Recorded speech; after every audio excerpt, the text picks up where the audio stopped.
Good evening and thank you very much for joining us on Rwanda Television News Tonight. This is the time for our English News Bulletin. Now here's a sneak peek of our edition tonight. The new 2026-2027 community-based health insurance year has begun with a sharp decline in enrollment.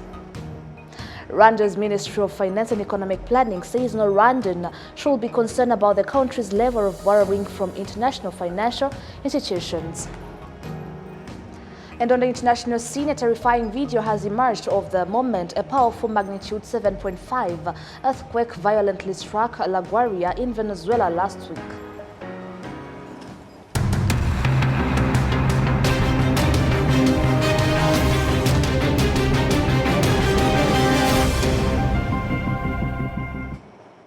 We're glad to have your company here on Rwanda Television. My name is Enora Gladys. Now let's kick off.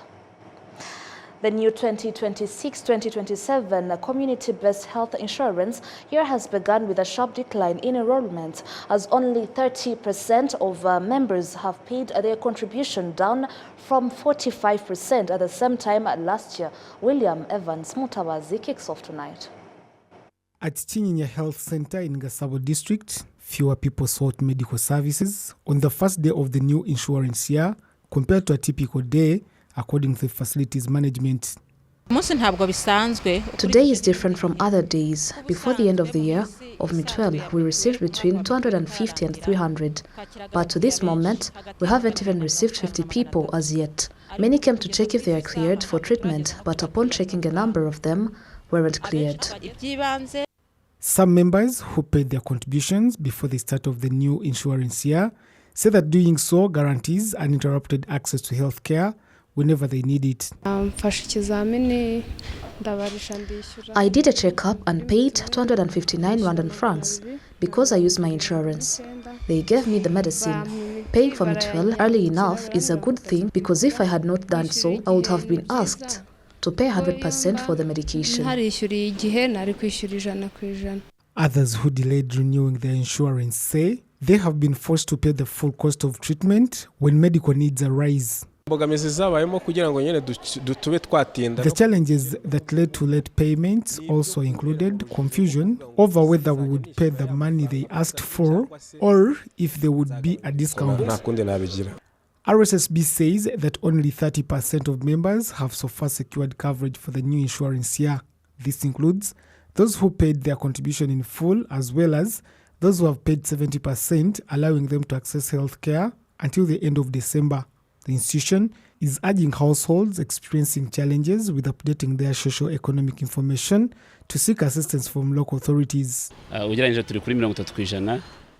are at 30%, but we cannot say that is too bad, because we are just at the beginning of the year, but still it is not good enough to begin with.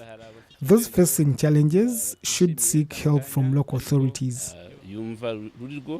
The Right Honorable Prime Minister, Dr. Justin Sengyumva, recently assured the public that recent reforms to community-based health insurance contributions are intended to strengthen the scheme without placing an excessive financial burden on citizens.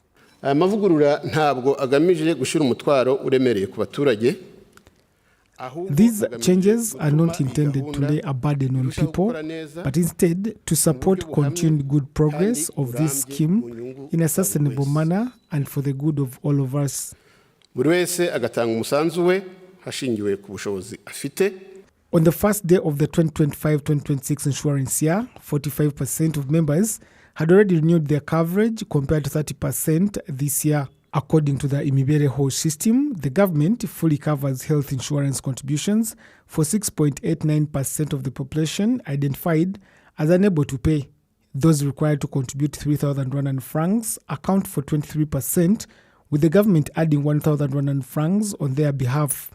More than 35% pay 5,000 Rwandan francs, 26% contribute 8,000, while 8% pay 20,000 Rwandan francs. William Evans, RTV News. Rwanda's Ministry of Finance and Economic Planning says no Rwandan should be concerned about the country's level of borrowing from international financial institutions, arguing that the loans are financing projects that are essential to achieving the country's development goals. We do have the details. Rwanda continues to borrow to finance major development projects outlined in its national development plans. Economic analysts, including Seth Kwizera, say the country's ambitious development targets cannot be achieved without substantial investment in infrastructure. It is not everyone or every country which can apply and get those loans which we are talking about. So if Rwanda can apply for those loans and get it, it is like an indication. It is an indication that our economy is confidently growing in the eyes of Rwandans and even for those ones who provide these loans. So when you have like these feasibility studies, when you are a country and you have good studies for your projects, and the loans came to help you to implement the projects in a good time, in a good timing, it can open the doors to internal investors and even external FDI. It can attract more investors. This will provide more jobs, open more doors to investors, even result into increased revenue collection through taxes. So RON, actually, when it is applied for projects which have been well studied, to me, it is not a problem. For instance, you get a loan which will be paid back in 10 years, but you have a grace period where you need to prepare to put in place everything or measures. So if you ensure you start your project on timely basis, on a good timing, you avoid delays, there is no problem. Because we assume for those big projects, before you apply for loans, there has been a feasibility study for it. So to me, even if you look around worldwide, those big countries, big economies we are talking, they rely on loans. At times, however, public debt can become a burden if borrowed funds are invested in poorly planned or unproductive projects. This is why some members of the Parliament of Rwanda have urged the Ministry of Finance and Economic Planning to ensure prudent borrowing so that the country does not accumulate debt it cannot repay. We would like you to help us understand the measures that are in place to reduce this debt so that we can avoid reaching a point where the country is unable to repay its loans. The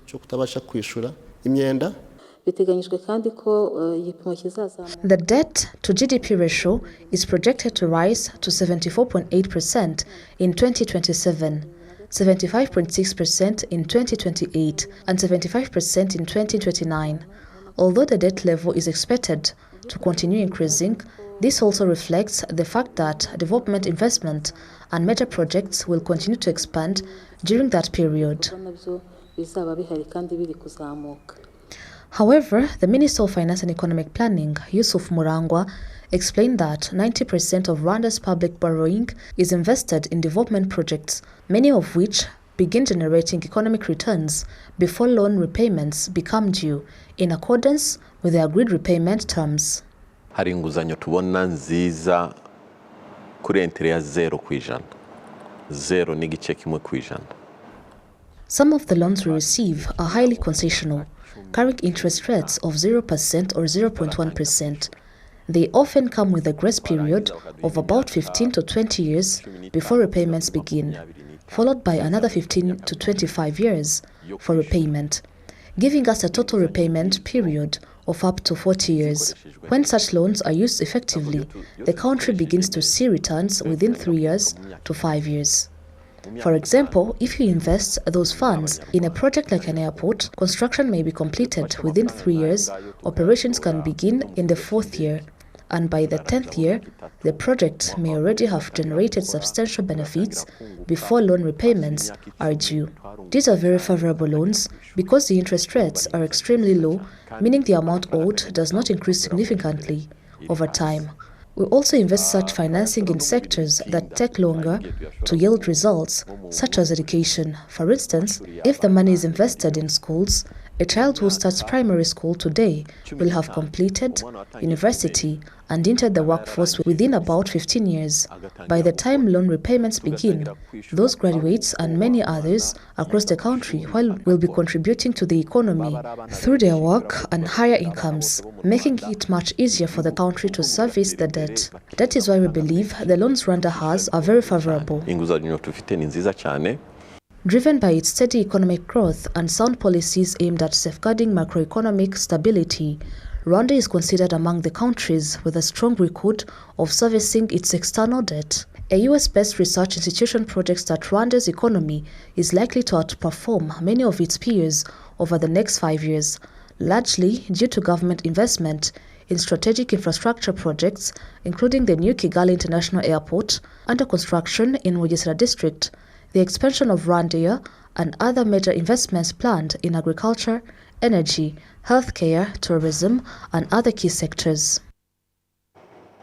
Now moving on with more news ahead, the Water and Sanitation Corporation has announced that reduced water availability has led to the introduction of a new water rationing system in 6 districts.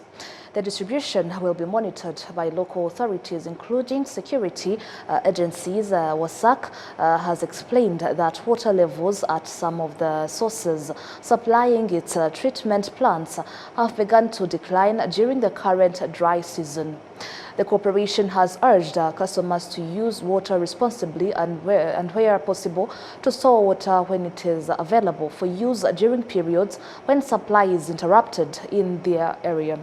The special water rationing program will focus on areas most affected by the reduced water supply, those being all 3 districts of Kigali City, as well as the districts of Bugesera and Rwamagana, Eastern Province, and Kamonyi in the southern.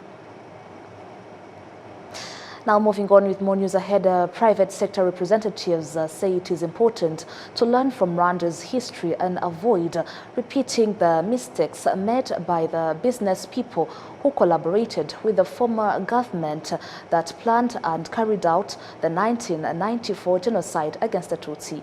We do have the details. More than 60 members of the private sector affiliated with RPF Inkotanyi in Musanze district visited the Campaign Against Genocide Museum at the Parliament of Rwanda, where they were briefed on the history of the liberation struggle and the campaign to stop the genocide against the Tutsi. They commended the RPF Inkotanyi for liberating the country, noting that the peace and security Rwanda enjoys today enable them to conduct their business in a stable environment. If people were willing to sacrifice their lives to save others, how can we fail to draw lessons from their sacrifice and use it to drive development? The blood they shed ensured that this country survived. As members of the private sector, we must take even greater use of our energy, knowledge and resources to build the nation by following the path they laid for us. We should transform those efforts into greater achievements so that those who once believed Rwanda had no future can instead see how far we have come from a tragic past to a prosperous future and showcase that progress on the international stage. The governor of the Northern Province, Maurice Mugabo-Wagahunde, said the private sector has a responsibility to understand the country's history, adding that visiting historical sites is an important way of preserving and promoting historical awareness.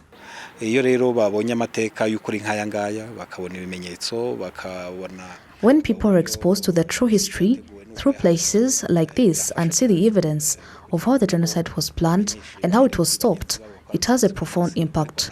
It equips them to share this knowledge with their colleagues and with the people they interact with every day, helping others gain a deeper understanding of our country's history. That is why they visited this museum. Working together with Musanze district, we are also doing everything possible to establish historical interpretation centers at the Genocide Memorial in the Northern Province. This will explain how the genocidal ideology was developed in our province, who was responsible and how it was implemented, so that tourists who visited the Kigali Genocide Memorial and later traveled to the Northern Province can also learn about the history of this region.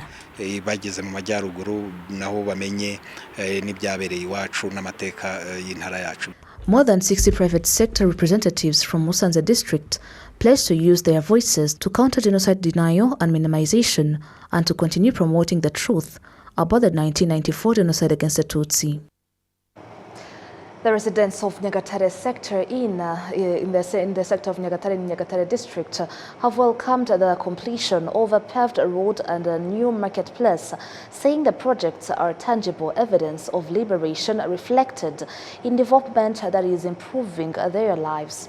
The newly inaugurated 2.5-kilometer paved road has enabled residents to transport their produce to markets in Nyagatare town and neighboring areas, while the market will accommodate 112 traders. The acting mayor of Nyagatare district, Henry Kakoza, who officially handed over the infrastructure projects to residents, noted that they represent the irreversible progress the people of Nyagatare have made in the fight against poverty. Both projects were constructed during the current financial year at a total cost of 3 billion Rwandan francs.